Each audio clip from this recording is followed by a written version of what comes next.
Assalamualaikum warahmatullahi wabarakatuh. Dear students, welcome to our class once again. Today we are going to study practice set 2.1 of standard 10 geometry. इसमें सबसे पहले जो question पूछा गया है, identify with reason whether given numbers are Pythagorean triplets. तो हमें यहाँ पर रीजन के साथ पहचानना है कि ये जो नंबर्स दे गए हैं ये पाइथागोरियन ट्रिपलेट्स है या नहीं। लास्ट वीडियो में हमने स्टडी किया था कि पाइथागोरियन ट्रिपलेट्स किसे कहते हैं। लार्जेस्ट नंबर जो रहेगा उसका स्क्वायर रिमेनिंग टू नंबर्स के स्क्वायर के सम के इक्वल होता है, तो उनको पाइथागोरियन ट्रिपलेट्स कहते हैं। चलिए हम लेते हैं first example. 3 numbers are given 3, 4 and 5। तो इसमें लार्जेस्ट नंबर कौन सा है? 5 है। कंफर्म करते हैं कि भाई ये तीनों नंबर पाइथागोरियन नंबर्स हैं कि नहीं है।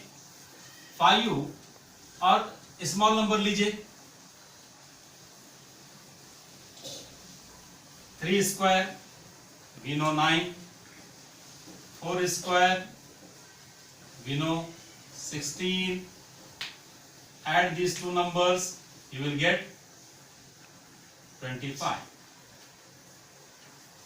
दो स्मॉल नंबर्स जो हैं उनका स्क्वायर देखा हमने, उनको ऐड किया, उनका सम हो रहा है 25। लार्जेस्ट नंबर 5 है, इसका स्क्वायर हो रहा है 25। It means that square of largest number is equal to the sum of squares of remaining two numbers. Therefore, we can say 3, 5 and 4 are Pythagorean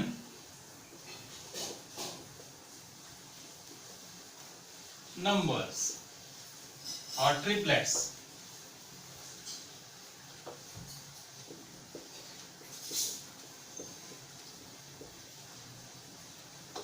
I think you understood. We have taken small numbers and wrote the squares of these two small numbers and added their squares. We got 25. Again, we took square of largest number. We found it is 25. As we know, if the square of largest number is equal to the sum of the squares of remaining two numbers, then 3 numbers given are Pythagorean triplets. Okay? इसी तरह से हम लेंगे दूसरा example.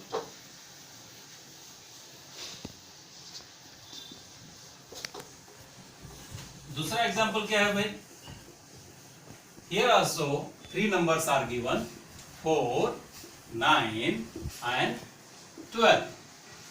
Let's see whether these 3 numbers are Pythagorean triplets or not.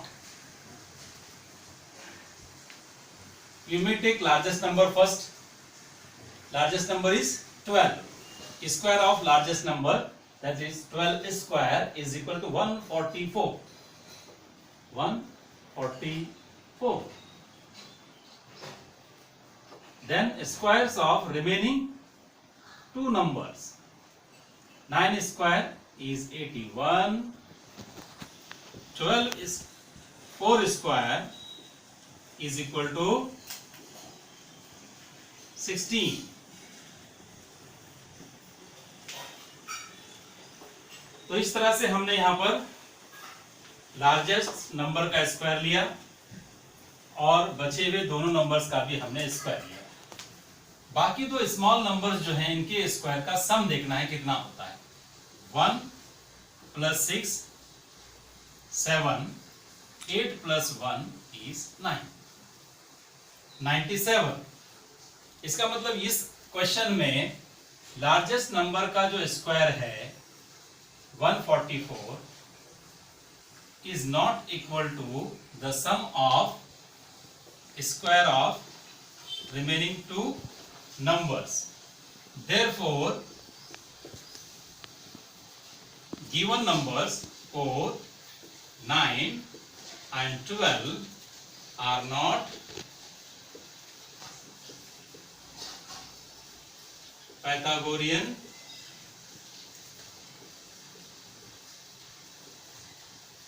triplets.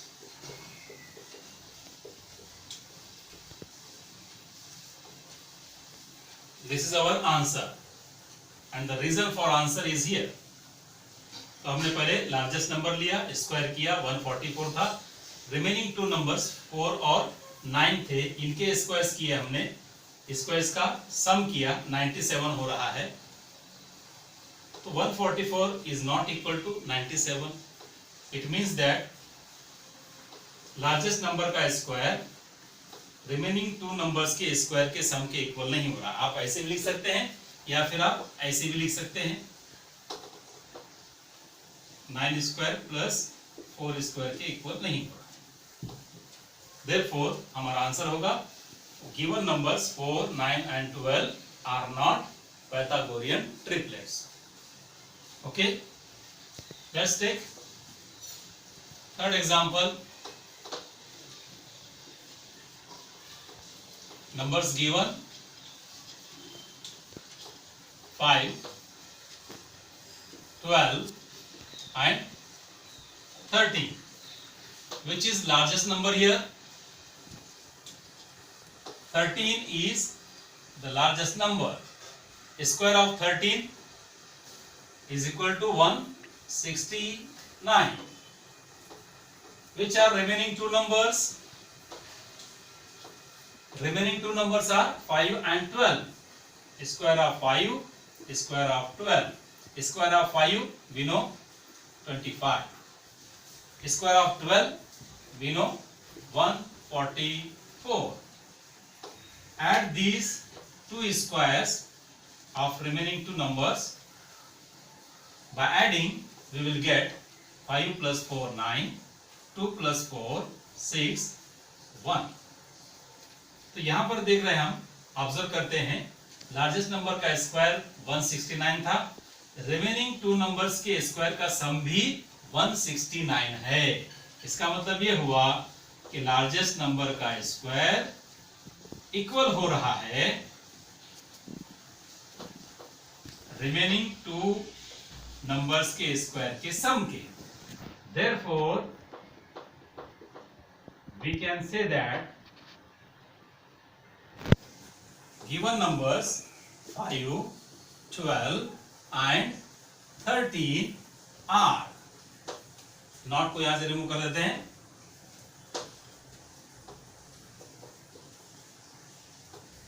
Are Pythagorean triplets.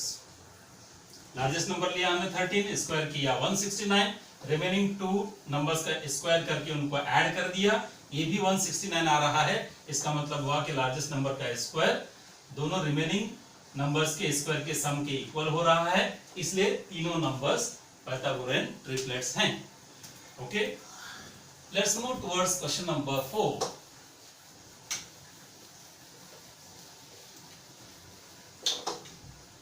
Question number 4 में देखिए क्या दिया numbers 24, 70 and 74. Which one is largest number? Largest number is 74. Square of 74 5000. Square of 74 is equal to square of 24 plus square of 70. What is the square of 74? It is 5476 is equal to square of 24, that is 576 plus square of 70, 4900. By adding 576 and 4900 we will get 6 plus 0 6, 7 plus 0 7, 5 plus 9 14, 1 plus 5 1 plus 4 5.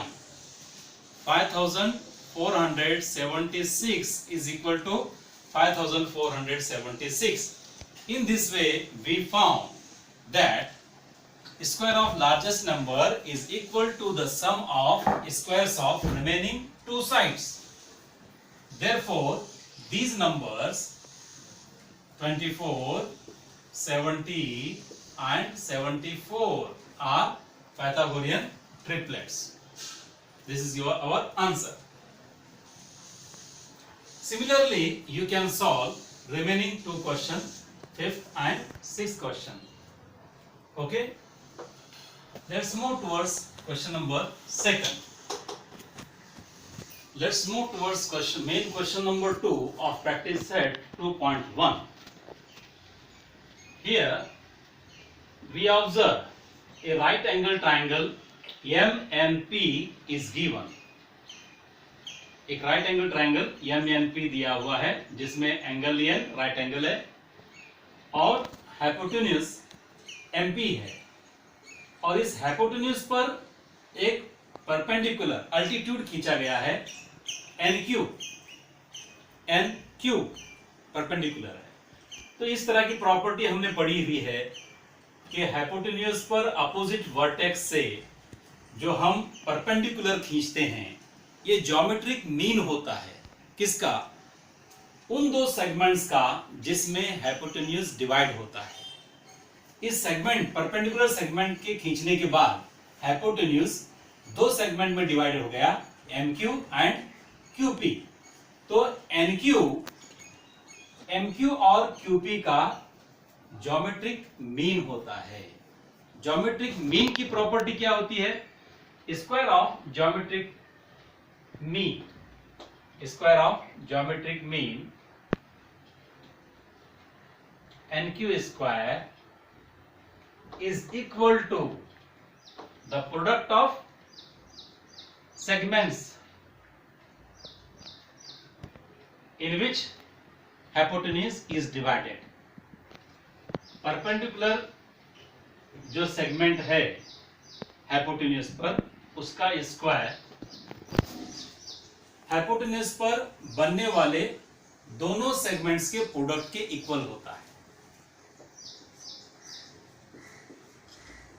MQ into QP by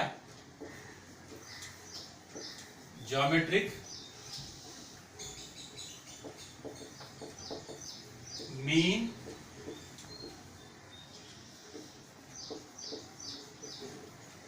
theorem. चलिए हम ऐसे जानकारी के लिए थोड़ा बहुत हमारा एक तैयार करदा टेक्निक है। ये देखिए ज्योमेट्रिक मीन थ्योरम एक राइट एंगल ट्रायंगल है ABC। हम इसको मान लें ये B फॉर ब्रिटिशर्स। तो AC जो है अखंड भारत, AC अखंड भारत है और ये जो B है ब्रिटिशर्स हैं। ब्रिटिशर्स केम टू अखंड Bharat and divided Britishers came to अखंड Bharat and divided into two parts, AD and DC। जो डिवाइड करता है वो BD है। ब्रिटिशर्स की एक पॉलिसी थी डिवाइड एंड रूल, वो उन्होंने किया। तो जिसने डिवाइड किया उसने ताज पहन लिया स्क्वायर का, और जो डिवाइड हुए AD और DC इनमें क्रॉस हमेशा रहे। तो एक अंदाज था इसको समझने के लिए। जो हाइपोटेन्यूज को डिवाइड कर रहा है वो स्क्वायर हो जाता है और जो डिवाइड हो रहे हैं उनकी आपस में क्रॉस हो जाती है। ओके, तो तो ये by geometric theorem we wrote here NQ square is equal to MQ into QP. Put given values. Here we have to find out the value for NQ. What is the value of MQ? 9 into value of QP is 4. We know 9 into 4 36. NQ is equal to 36. Therefore NQ square root करने पर NQ मिलेगा हमें 6.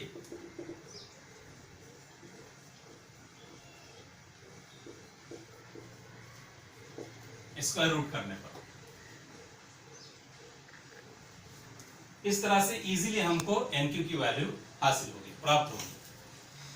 चलिए main question third हम solve करते हैं। अगर इसकी फिगर को हम देखेंगे, मेन क्वेश्चन थर्ड में राइट एंगल ट्राइंगल QPR और PQR दिया हुआ है, जिसमें एंगल P राइट एंगल है और हाइपोटेन्यूज है QR। हाइपोटेन्यूज पर अपोजिट वर्टेक्स P से परपेंडिकुलर ड्रॉ किया गया है। PM ज्योमेट्रिक मीन होगा किसका? QM सेगमेंट और सेगमेंट MR का। जो ज्योमेट्रिक मीन होगा PM, उसका स्क्वायर होगा। ज्योमेट्रिक मीन PM है तो उसका स्क्वायर। हाइपोटेन्यूज पर बनने वाले दोनों सेगमेंट के प्रोडक्ट के इक्वल होना चाहिए, means QM into MR। Question number 3 में QR पूछा हुआ है, what is the length of QR। लेकिन QR मालूम करने के लिए हमें MR पहले मालूम करना होगा, because we know the length of QM। When we come to know the length of MR by adding these QM and MR, we will easily get QR. PM is given 10, therefore 10 square is equal to QM is given 8 and value of MR is not given. मैं 12 कहता हूं, जिसकी value मालूम करनी होती है उसको alone करना है, पॉजिटिव करना है और न्यूमरेटर करना है। न्यूमरेटर है, पॉजिटिव है, अलोन नहीं है। इसको अलोन करने के लिए आपको करना क्या होगा? To make MR alone, shift 8 to the left side. 10 square means 100 upon 8. Therefore MR is equal to 100 upon 8. Easy division कैसा होगा भाई? 4 2s are 10, 4 2s are 8, remains 2, 4 5s are 20, 25 upon 2. Half of 25 means 12.5. MR is equal to 12.5. But length of QR is asked. QR कैसे मिलेगा? By adding QM and MR, we will get QR. What is the value of QM? 8 plus value of MR, we obtained 12.5.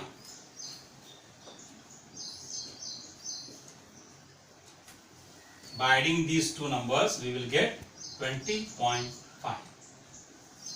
Therefore, QR is equal to 20.5.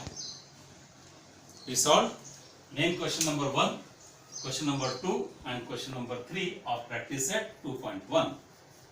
ये तमाम question के solutions आप अपने बयाज में लिख कर रखिए, नोटबुक में लिख कर रखिए। और क्वेश्चन नंबर 1 के जो क्वेश्चन नंबर 4, 5th और 6th, ये दोनों क्वेश्चन जो है आपको होमवर्क के लिए दिए गए हैं। इन दोनों क्वेश्चन को सॉल्व कीजिए और गूगल क्लासरूम पे अपना होमवर्क भेजिएगा। इन्हीं तवक्कात के साथ कि आप इसी तरह से मेहनत करते रहेंगे, घर पर पढ़ाई करते रहेंगे और खुशहाल रहेंगे। अल्लाह हाफिज।